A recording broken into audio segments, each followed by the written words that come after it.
Olá, meus amigos, estamos começando mais um Proseando nas Gerais e o meu convidado de hoje é o coaching Gregório Ventura. Seja bem-vindo.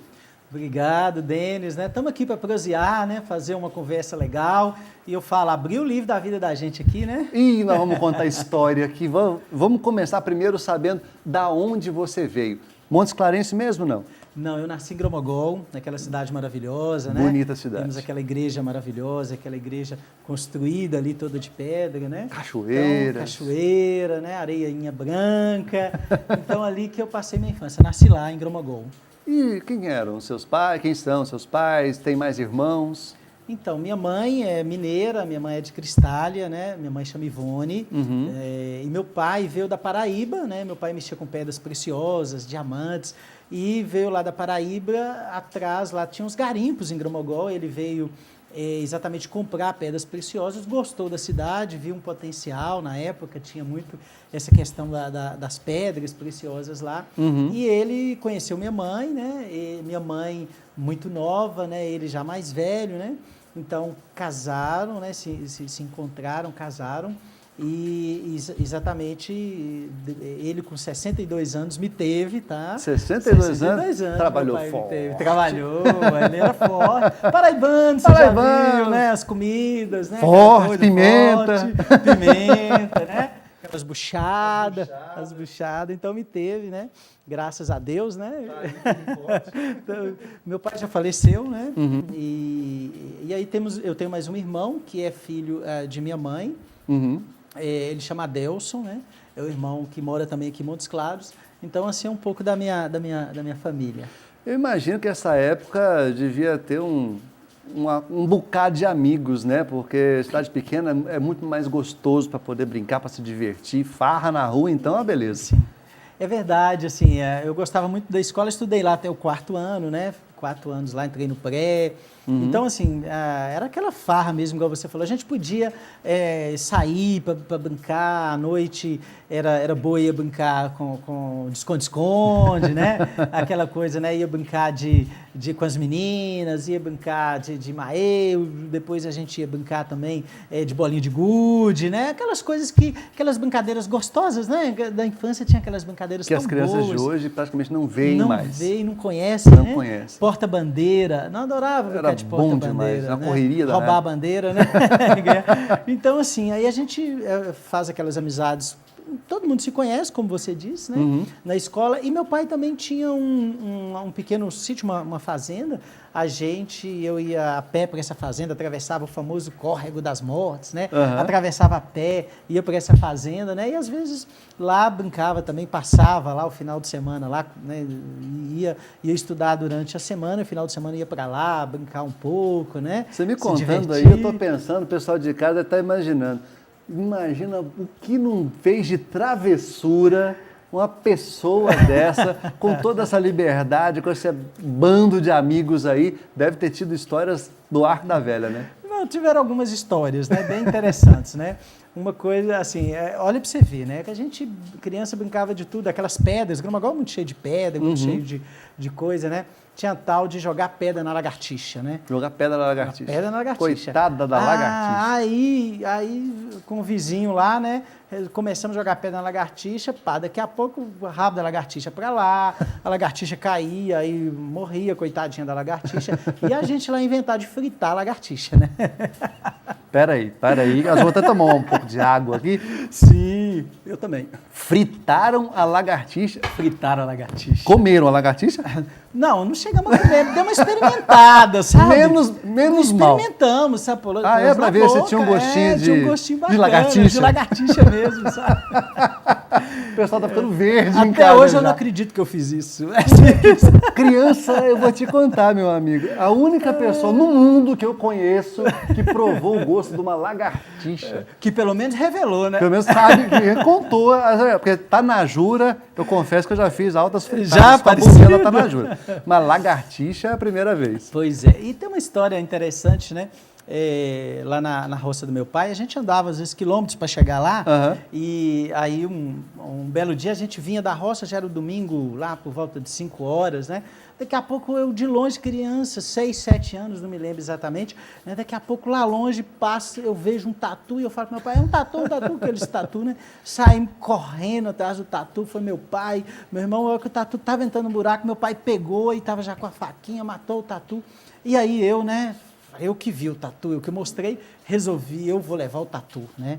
E tô indo levando o tatu tava num peso, eu já não tava aguentando mais, morrendo pequenininho, o tatu pesado, aquela coisa toda, né? Mas eu entrei na cidade, levando o tatu. Um troféu na mão. Cheguei morto, os braços já tava todo inchado, mas o bacana era o quê? Era mostrar o orgulho de levar o tatu, caçador. Né? Caçador. Atenção, pessoal da Polícia do Meio Ambiente, faz tempo isso, viu? Não foi agora, não. Faz muitos anos. Na época estava liberado, por favor. Vendo essa cara de bom moço, a gente já imagina que depois de umas travessuras dessas, eu vou ter que fazer essa pergunta. Na escola, você disse que gostava muito da escola, era do tipo CDF ou daqueles que ficavam lá na cozinha, lá no fundão? Rapaz, eu gostava de estudar. Pelo menos isso. Eu gostava de estudar. Eu era da turma que gostava de estudar, né? Essa fase da infância, investi muito no estudo, gostava de ler, gostava de conhecer história, sempre gostei então me envolvia muito. Lógico que, como toda criança, tem algumas matérias que eu tinha mais facilidade, outras não, mas era da turma que sentava na frente, que gostava de estudar. Pelo menos, para quem comeu lagartixa, acho que fez bem para o cérebro. Fez bem pro Vou cérebro. experimentar qualquer hora dessa. Brincando. Quando foi, então, que você acabou vindo para Montes Claros? Bom, meu pai, já o negócio já não estava tão bom lá nessa época. Isso em 1983, eu tinha ali por volta de 10 anos, né? Então nós viemos, né, para cá em Montes Claros em 1983. E eu vim estudar e aí chegamos aqui mais ou menos em janeiro de 1983. E aí meu pai me colocou, ali naquela época, quinta série, no Colégio São Norberto, que era o colégio do Padre Murta, né? No centro da cidade. Então, eu comecei os meus estudos aqui já em Montes Claros, né? Veio para estudar. Vim para estudar, minha mãe também veio, meu pai veio a família toda, né? Então, a gente veio para cá justamente para... Aqui ficaria mais fácil, ele que mexia ele viajava às vezes muito para mexer com diamantes, pedras preciosas, para comprar, para vender. Aqui seria um ponto para ele mais fácil, já que lá o negócio do garimpo já não estava tão forte, né? Já não era mais isso. Então, aí eu vim e aí comecei a estudar no Colégio São Norberto aqui. E, pelo que fiquei sabendo, uma das primeiras destacadas não foi com relação à escola, não. Verdadeiro peladeiro, gostava de uma bolinha que não podia ver que estava correndo atrás de uma. Rapaz, desde Gramagola eu adorava jogar bola, né? Vivia com a bola debaixo do braço, sempre gostei de futebol, sempre gostei de times, né? Inclusive eu aprendi muita coisa com a cultura de futebol, porque meu pai mandava eu fazer loteria esportiva para ele, já com 7, 8 anos eu sabia de onde que era o time, de qual país que era, então isso enriquece a gente até culturalmente. E sempre gostava, e vim para cá, continuei jogando pelada, jogando bola, depois joguei nos times de futebol, no Manchester, no Santa Luzia, que era ali perto da FADEC, né? Aquele campeonato juvenil que teve em Montes Claros, joguei. Então, essa época aí dessa adolescência, né, da pré-adolescência, da adolescência, jogando muita bola e envolvendo muito com futebol, foi uma época muito gostosa. Além de torcedor do Santa Luzia e do Manchester, dá para revelar o time do coração para o pessoal de casa? Claro, todo mundo que me conhece sabe que eu sou atleticano, né? Eu sou galo. Então meu Flamengo detonou o Galo com essa derrota horrorosa. Vamos falar, deixa para lá. Contar essa parte? Vamos continuar falando. Com relação a trabalho, eu sei que vindo para cá, além de peladeiro e estudante, você começou a trabalhar cedo. Sim, meu pai disse para mim assim, olha meu filho, você vai ter que fazer algo, você tem que aprender a trabalhar, tem que aprender a mexer com o negócio, e só está jogando bola, e o tempo que tem você estuda um pouco, e sobra tempo você vai vender picolé. Eu até achei que meu pai estava brincando comigo, né? Vai vender picolé. Eu peguei e falei, pai, tá brincando comigo, eu peguei aquele carrinho de picolé, e eu magrinho, né? Magrinho, corpinho franzininho, né? Aquele carro de picolé. Imaginei que meu pai estava brincando comigo. Chega um belo dia, me acorda cedo, de férias, né? Da escola, me acorda cedo e você vai vender picolé. Tá lá o carrinho. Vai lá vender picolé. E eu cheguei lá, sabe, tinha espumone, esquimone na época, né?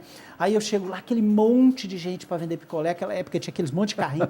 Eu chego lá, cheguei timidozinho, né, assim, olhando, né?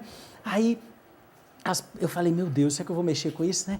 Ai, se eu vou dar conta de vender picolé. Aí você já chegava, aqueles jovens até mais fortes que estavam lá, já vendendo picolé há muito tempo. Empurraram bastante carrinho. Já empurraram bastante carrinho, virava para mim e falava assim, o novato chegava, né? Ele falava, ó, você não vai no meu ponto não, são cascudo, vai comer.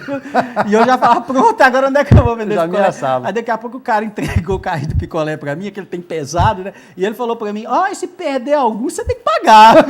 Pronto, pode nem chupar o picolézinho para quebrar. Não pode nem chupar o picolé. E se eu não vender nada e ter que pagar, nem dinheiro eu tinha para pagar. Pagar com o quê? Aí saí com esse carrinho de picolé lá e ia com aquela rodona para lá, para cá, né? E fui vender picolé e me dei bem, né? Foi ali que eu fui aprendendo, né? Lidar com o povo. Lidar com o povo, né? Chegar. E eu aprendi uma coisa, as pessoas compram, né? Gostam, né? Com esse calorão do norte calor, de Minas. né? Então as pessoas começaram a pedir. Depois eu descobri que as pessoas começavam a pedir. Mas se a gente começasse a falar, olha o picolé, tá geladinho, se a gente começasse a agregar alguma coisa, as pessoas compravam mais ainda, né? Aí eu fui começando a aprender com aqueles que vendiam muito, como é que eles faziam. E eu ficava repetindo Qual era o que o eles faziam. jeito certo de vender. E aí foi isso. E vendia biscoito também, depois, né, saía nas ruas vendendo biscoito. Então meu começo foi muito bom meu pai ter feito isso comigo, porque foi onde que eu aprendi, né? Essas coisas fazem a gente crescer. E que ensina os outros hoje. Nós vamos chegar lá. Foi nessa época também que você começou a se encantar com a religião, com a igreja. Como é que foi essa questão desse encantamento? Olha, eu sempre fui católico, né? E quando nós viemos para cá, por volta dos 14 para 15 anos, eu tive uma experiência de Deus muito bonita na minha vida, né? Eu estava na rua da minha casa, num passeio, era um dia, um sábado bem chuvoso, assim, aí tinha parado, e tinha um senhor que ele chamava Seu Tião, era chapa de caminhão, ele começou a falar de Deus, como que as pessoas tinham esquecido de Deus, como que Jesus veio para trazer para a gente tanto amor, tanta coisa boa, como a natureza estava sendo destruída, né? Falando do que era o amor. E aquilo mexeu muito comigo e naquele dia me deu vontade de chegar em casa, naquele sábado à noite, e ler a história de Jesus, embora eu conhecesse um pouco, mas foi uma leitura diferente. Eu fui muito tocado por aquilo. Viu com outros olhos. Vi com outros olhos. E ali, à medida que eu ia lendo o Novo Testamento, lendo a história de Jesus, o que ele fez, o bem deles, aquilo começou a me tocar muito no coração, sabe? E eu já acordei no domingo diferente, e foi a época que eu lia muito a Bíblia, rezava muito, comecei a atuar muito na igreja. A pessoa de Jesus, o que ele fez, o bem que ele fez, o amor que ele fez, me tocou muito. Eu li aquele... Para mim, muita gente fala assim, tenho alguém como modelo, como exemplo, né? Para mim, Jesus começou a ser este exemplo, aquele modelo, aquilo que eu me fixei e falei, não, eu quero conhecer mais ele, eu quero me aprofundar na pessoa dele, né? Eu quero fazer coisas parecidas com o que ele fazia. O adolescente, ele quer imitar, né? Sim. Quando conhece alguém, ele quer imitar. Então, aquilo me fazia querer ser parecido com ele nos gestos, nas atitudes. Então, eu comecei a enveredar por aí. Era bem ativo nas pastorais? Sim, aí nessa época eu comecei a participar ali na igreja de São Sebastião e procurei pastoral carcerária. Hoje não pode, mas naquela época, com 15 anos, eu já entrava ali ajudando no presídio, nessa época, pastoral da saúde, né? Então já participava da pastoral da saúde. Aí foi quando eu conheci o grupo de jovens Movimento, lá da paróquia São Sebastião. Eu comecei muito novo, ser catequista, né? Com 16 anos, 15, 16 anos, também já era catequista, já ajudava na crisma, já comecei a ministrar crisma também, comecei a participar do grupo de jovens. Então foi uma época de uma participação muito intensa. Então isso produziu muito fruto em mim, esse encontro com Deus, né? Com a pessoa de Jesus, porque me levou a servir, né? Me levou a estar na igreja. Era um momento muito feliz. E ali eu encontrei muitas amizades boas, né? No grupo de jovens, né? Quem já viveu essa experiência do grupo de jovens na igreja sabe, ali nascem muitas amizades bacanas, amizades verdadeiras, sinceras, e que muitas delas preservam até hoje. Né? E isso, com esse encantamento todo, a gente sabe que nesse período, quando se tem um pouco essa relação, muitos jovens acabam pensando em se dedicar à vida sacerdotal. Chegou a passar pela sua cabeça essa ideia? Passou, como eram os jesuítas, né, ali na paróquia São Sebastião, eu comecei a fazer encontros vocacionais, né? E me deu esse desejo, né, de ser sacerdote. Aí eu fiz encontros vocacionais. Eu era, né, muito novo e tive que esperar um pouco, né, fazendo esses encontros. E quando eu tinha 17 anos, eu acabei indo, né, resolvi ir para o seminário, fazer a experiência, né? Deixei tudo que eu tinha e morei em Juiz de Fora 1 ano, fiz o processo deles lá na casa vocacional, e aí fui aceito no noviciado dos jesuítas em Campinas, e vivi mais um período em Campinas de 6 meses fazendo essa experiência. Fiz um retiro, eles têm um retiro espiritual de 30 dias em silêncio, chamado Retiros Inacianos, né? Eu fiz os 30 dias do retiro em Itaici, né, que é a grande casa de retiros, onde que antigamente os bispos se reuniam. E lá eu depois do retiro, aí eu cheguei ao discernimento que eu deveria dar um tempo e sair, né? E voltei para Montes Claros.